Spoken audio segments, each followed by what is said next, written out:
Dr. Gregor, how are you doing? How are you doing? I'm doing fantastic. I'm doing really good. Are you walking on the treadmill right now? Of course. Why aren't you walking on your treadmill? That's Oh the my question. goodness. Well, I was getting ready because I'm so excited and so honored to have you in our Transform community. And guys, welcome Dr. Michael Greger. He's not just a physician. He's not just a publicly recognized nutritional speaker in the United States. He's not only he is not only the author of How Not to Die and How Not to Diet books. He's just an amazing doctor, guys. And it's a very special session for me. And I'm so happy and so excited to share it with you all. Dr. Greger, thank you so much. Happy to be here. Let's do this. Let's do it. And I want you to talk a little bit first about you, about your mission and what you stand for. And it's going to be especially helpful for those who hasn't met you before. And hopefully through this interview together, we can reach more people across the globe, in the United States, especially where we definitely need this these days. And just continue to carry out the mission, of raising public health awareness about nutrition and the fitness. Well, my personal journey started actually with my grandmother. I was just a kid when my grandmother was sent home in a wheelchair to die. She was diagnosed with end-stage heart disease, already had so many bypass surgeries, basically run out of plumbing at some point, confined in a wheelchair, crushing chest pain. Her life was over at age 65. I was insured about this guy, Nathan Pritikin, one of our early lifestyle medicine pioneers. And what happened next is actually detailed in Pritikin's biography. It talks about Frances Greger, my grandmother. They wheeled her in and she walked out. Though she was given a medical death sentence at age 65, thanks to a healthy diet, was able to enjoy another 31 years on this planet until age 96. Wow. To continue to enjoy her 6 grandkids, including me. That's why I went into medicine. That's why I studied lifestyle medicine, why I started the website nutritionfacts.org, why I wrote the book How Not to Die, why all the proceeds from all my books are all donated directly to charity. I just wanted to do for everyone's family what Pritikin did for my family. Wow. Well, this is an amazing story, and I know you talk about this in your books. And if you guys haven't read that, which we talk pretty much often about this book, How Not to Die, you must check this out. This book saved Dr. Greger so many of my clients' lives. Oh, wonderful. So many. So thank you so much for that. So today, team, we're talking obviously about nutrition and about exercise, about fitness, and why nutrition is the most crucial part of the fitness journey for the health, of course, and especially when you're working out a lot. So this is a topic which we always talk. So the questions, Dr. Greger, we discussed today, I guess are from the real people of our community. I got 10 of them. Of course, I had much more than that, but I had to pick the most important one, on my opinion, and which like the most common asked. But the first question actually would come from me, because I try to cover this topic in each and every of my workouts. But I mean, you can imagine how much you can cover when you have to coach and think about exercises. So I kind of briefly repeat it over and over again. So the first question, why nutrition is much more important than fitness? Well, I mean, so if you look at the leading risk factors for death in the United States, according to the Global Burden of Disease study, the largest study of risk factors for death and disability in history, funded by the Bill and Melinda Gates Foundation, the number one cause of death in these United States is the American diet. Number one killer, bumping tobacco smoking to number 2. Cigarettes only kill about 500,000 Americans every year, whereas our diet kills many more. Whereas physical inactivity, I believe, is number 6. So is still one of the top 10 killers in the United States. But it gives you a sense of the most important thing is diet. Second most important thing is stop smoking, and on down the list. And then the 6th most important thing is regular exercise. Still critically important, but a lower priority down the list. Well, they all interconnected, Dr. Greger. They all interconnected. One cause and causality. I mean, you stop smoking, you start more exercising probably, then you exercise, you start to eat better, I hope so. Yeah, but I mean, you're right. Well, thank you. I get those questions from people, and sometimes it seems like a very easy answer to them, but obviously they asked a lot, so it's not as clear for the public. So is that better to eat less or exercise more? I know. Well, This is very common question. Eat less or exercise more? yeah, I mean, well, I mean, in terms of, I mean, presumably this is kind of in the context of weight loss, you know, but yes, yeah, I mean, yes. so, I mean, if you think about like a moderately obese person doing kind of moderate intensive physical activity like biking or very brisk walking, they would burn off maybe 350 calories an hour. But most drinks, snacks, and other processed junk are consumed at a rate of about 70 calories a minute. So therefore, it would take 5 minutes of snacking to wipe out an entire hour of exercise. And so that's why you really can't outrun a bad diet. The calories inside of the equation is much more important than the calories out. I would agree with you on that, and the quality of the calories, which we Even better, always talk even about better. It's a quality of the calories. I mean, let's say you can eat the whole cake.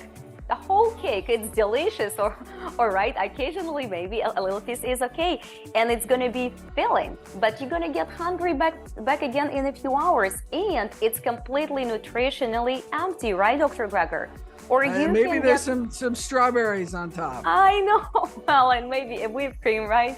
But I mean, what I'm trying to say always to my participants, I mean, to my students, because I get those questions a lot. What do I eat? I mean, can I eat before exercise? What do I eat after exercise? And I say always, guys, do not afraid to eat. Just pick the top highest quality of the groceries available and eat the foods which grow in life, right? Wow, I just wonderful. want to hear a little bit about that grows from out you. of the ground. Wonderful, I love it.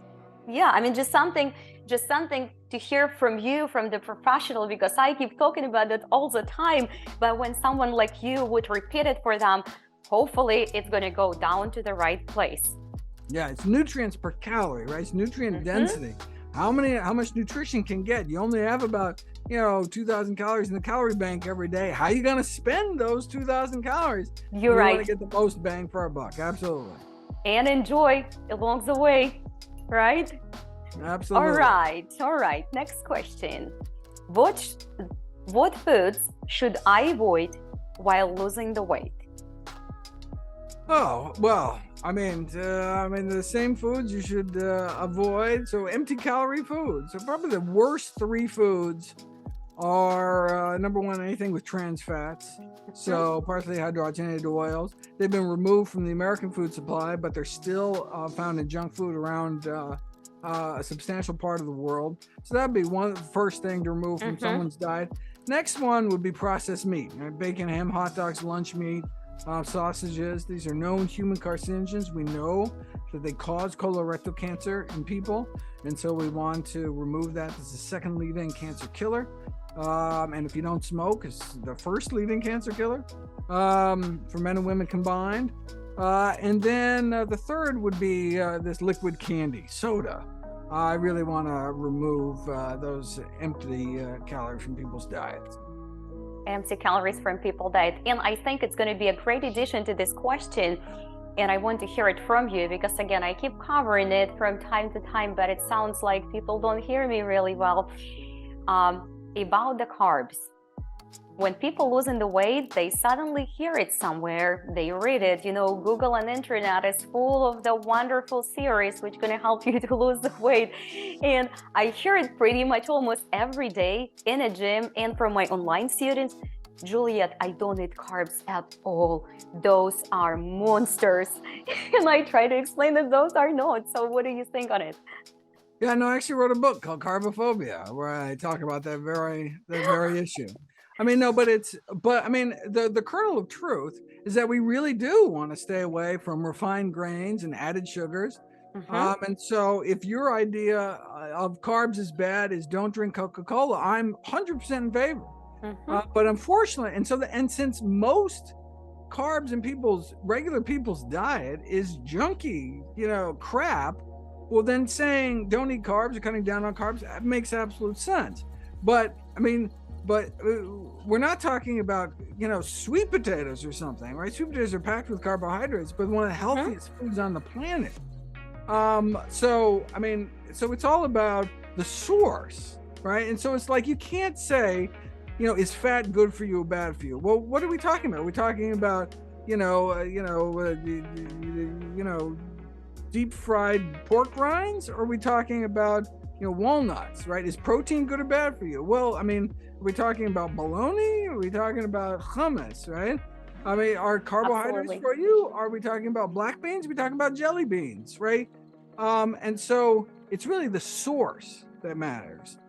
So the source of our macronutrients, as opposed to the macronutrient. There are healthy sources of all the macronutrients, and that's really where our, so you can eat a really healthy high carb diet, really healthy low carb diet, or really unhealthy of either. It's all about the sources. And so the best sources of protein, carbs, and fat, really from whole food sources, foods that grow out of the ground. Those are the healthiest choices. Guys, make sure you're making some notes today, so you didn't tell me that you haven't heard it before. Dr. Greger, what would be your top three food groups for the healthy carbohydrates? Oh, well, so berries, the healthiest fruits, and then dark green leafy vegetables, which are the healthiest vegetables, and then legumes. So beans, split peas, chickpeas, and lentils. Those three foods, berries, greens, and beans. If you just add three things to your diet, that would be the way to go. Fantastic. Guys, make your notes, please. All right, next one. Okay, that's all related to the weight loss, by the way. What foods cause the most belly fat? What foods will cause the most belly fat accumulation in the abdominal area? So the visceral fat is the most dangerous fat. So that's the fat that bulges out your belly. It's actually under your abdominal musculature, coiled around your inner organs or infiltrating your inner organs, like your pancreas, your liver. That's the most dangerous fat. It's not the superficial fat, the kind of jiggly fat that you see in the mirror. That's actually benign fat in terms of metabolically. So that's the fat that you take, that you can get at with like liposuction, for example. You can remove 30 pounds of fat and see no improvement in things like cholesterol or insulin resistance or anything. If you lost 30 pounds just through, diet and exercise, you'd have tremendous benefits. You get none of those benefits with liposuction, same amount of fat loss, because you're going after the wrong fat. You're going after the superficial fat. It's really the visceral fat, that internal belly fat. That's the worst. How do you get rid of it? Well, the good news is your body knows that that's the most dangerous fat and actually goes after it first, preferentially. And so by losing weight by any means, you will lose that visceral fat, and in fact, preferentially lose that visceral fat. But in terms of, is there a particular diet that works better? Those that eat plant-based lose more visceral fat than those who lose weight using regular diets. And so we're not actually sure why that more visceral fat is lost from plant-based diets and from regular diets. But I forget exactly the certain amount of cubic centimeters of visceral fat lost per week on a plant-based diet. It's in How Not to Diet. I just don't remember the statistic.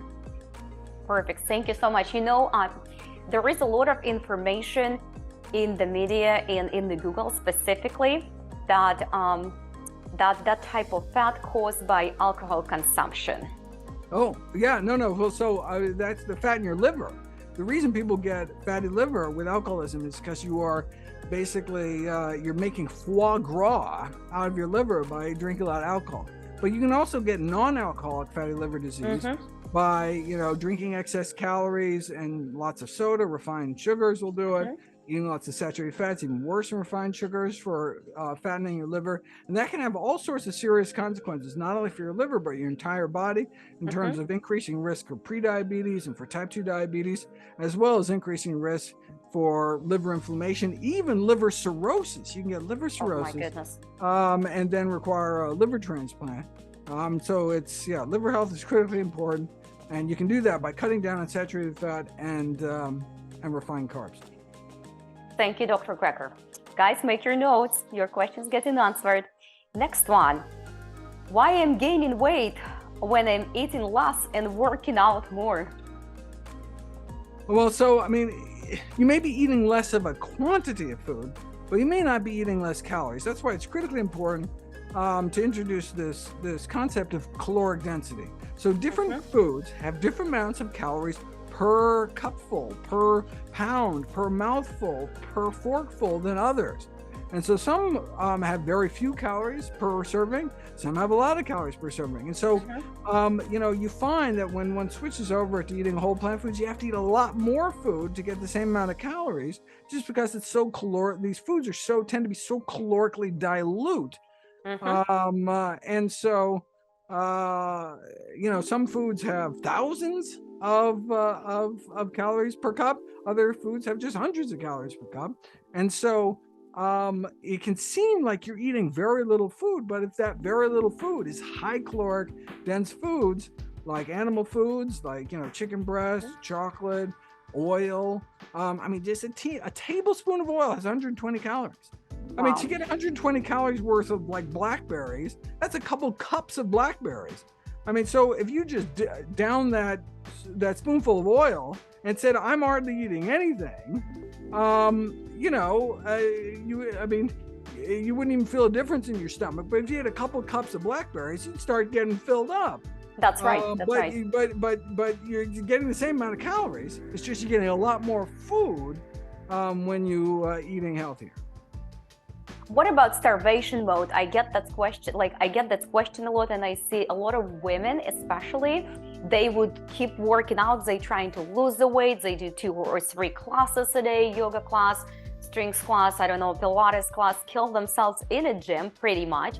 And then they said, well, they just ate a 500 calories for today, and they still not losing the weight. So it's a starvation mode.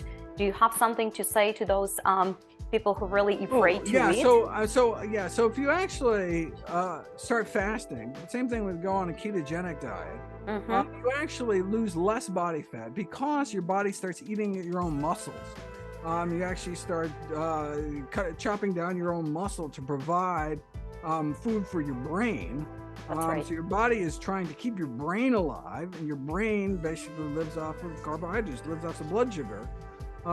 And so it can actually dissolve your muscles and turn it into blood sugar for you to keep your brain alive. So you ironically, you would actually lose more weight, meaning more body fat. It's not just about losing weight. But if you want to lose, you actually lose more body fat actually eating than fasting. So you actually slow down your loss of body fat when you go on a ketogenic diet or a starvation diet. So if you want to lose body fat, you shouldn't go on these extreme diets. You should just eat healthy. And again, you can't outrun that bad diet. We have much more control over calories in versus calories out. We have a resting metabolic rate. Like, we're burning 1,000 calories just breathing, having our bodies work, our brain works, our heart pumping. Even when we're sleeping, we're burning at that prodigious rate. Most people don't get anywhere near that exercising. And so we're really not moving the calories outside of the equation, whereas the calories inside of the equation, we have total control over. Right. I mean, that's really where we should focus, and we should focus by eating healthier foods, and then the weight will take care of itself. Thank you so much, Dr. Greger. This was like one of the most important things I wanted my audience to hear today, because they all focused on the weight loss. I mean, most of them, I mean, not all of them, but most of them, especially women, they get in that mode trying to get slender fast and just simply stop and bring a good nutrition to the body. Okay, next one. What are the most famous fat burning foods? Oh, I have a whole list of them. So that's the second half of How Not to Diet. I have these 21 tweaks where I go through ways to kind of accelerate fat loss beyond just, kind of the eating a healthier diet. And so, for example, 2 teaspoons of vinegar with every meal, apple cider or any other kind. That's because our body metabolizes the acetic acid in vinegar. We get this natural boost of a fat-burning enzyme called AMPK. It causes people to lose about 5 pounds over 3 months, but that's just for pennies a day without removing anything from your diet. Right. Now, never drink vinegar straight. You can burn your esophagus, but you can add it to tea or something and just drink it down, or you can sprinkle it on food, add it to a salad or something. A quarter teaspoon of garlic powder once a day. Again, those snuck just a quarter teaspoon of garlic in these randomized double-blind placebo-controlled trials versus like a sugar pill caused them to lose about 6 pounds of straight body fat over 15 weeks. And look, a quarter teaspoon of garlic powder would cost 2 cents, 2 pennies. The reason you don't hear about this is because no one's making any money off of it, but it's much more powerful than any of these expensive supplements out on the market. Another thing, black cumin, another spice, quarter teaspoon of powdered black cumin, also known as Nigella seeds. Now that is going to cost 3 cents a day, not 2 cents. It's a little more expensive, but it reduces your cholesterol, blood pressure, blood sugars, and your waistline. A teaspoon of ground ginger every day. We have about a dozen randomized controlled trials. Just a quarter teaspoon shows significant weight loss for pennies a day. You can just add some hot water, make tea.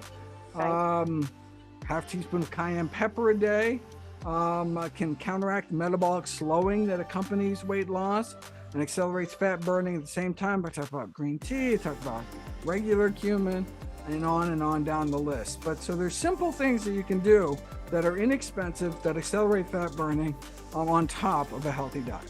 That's right. Well, guys, make sure you either download the book, How Not to Die. You can download it from the Amazon. You can download it from the audible.com. That's where I get all of my books because I don't have too much time to read, so I have to listen them. And you can also go, you can download it often for free from your local public library. How Not to Diet is the weight loss book. How Not to Die is a book on chronic diseases where I talk about the role diet may play in preventing, arresting, or reversing each of our top 15 killers. That's How Not to Die. How Not to Diet is really more about a weight loss book. You know, with so much nutritional noise and nonsense these days, I wanted there to finally be a, evidence-based diet book. And so I cite literally thousands of studies talking about every, tip, trick, tweak, technique to proven to accelerate the loss of body fat, to give people kind of every possible advantage to build the optimal weight loss solution from the ground up. That's right. I mean, it's weight loss. It's not about the body look, right? It's about the health, because it's all important when we all get in some points. I mean, we want to live without assistance. We want to enjoy our life with our friends and family. And me personally, I don't want to be someone taking care of myself. I want to take care of myself, And this yes, is the point of weight loss is not to fit into a skinnier casket. That's right. That's right. It's feel good. It's look good comes after feel good. It's just gonna come after that. Be good, right? Exactly. That's right. All right, next one. How to lose weight and improve muscle mass. Oh, so muscle mass is all about resistance exercise. So there's nothing magical about, there's nothing you can eat that will all of a sudden put on muscle if you're not actually doing the work. Now, there are certainly foods that you can do and supplements like creatine that can enable you to work out more. So decrease exercise-induced fatigue or improve recovery. So eating berries, for example, can improve recovery so that you can get back and work out. Decrease that delayed onset muscle soreness so you can get back and work out more. But it's all about what enables you to work out more.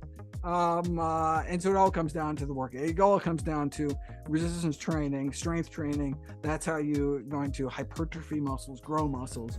It has to be in the context of adequate nutrition. Absolutely. But, that's not something that most people have to worry about.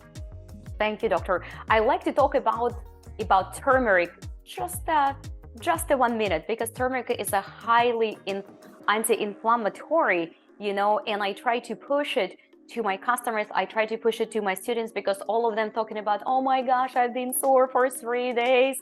What can I do? And I just tell them, just ginger, turmeric, black pepper, can you justify it for them too?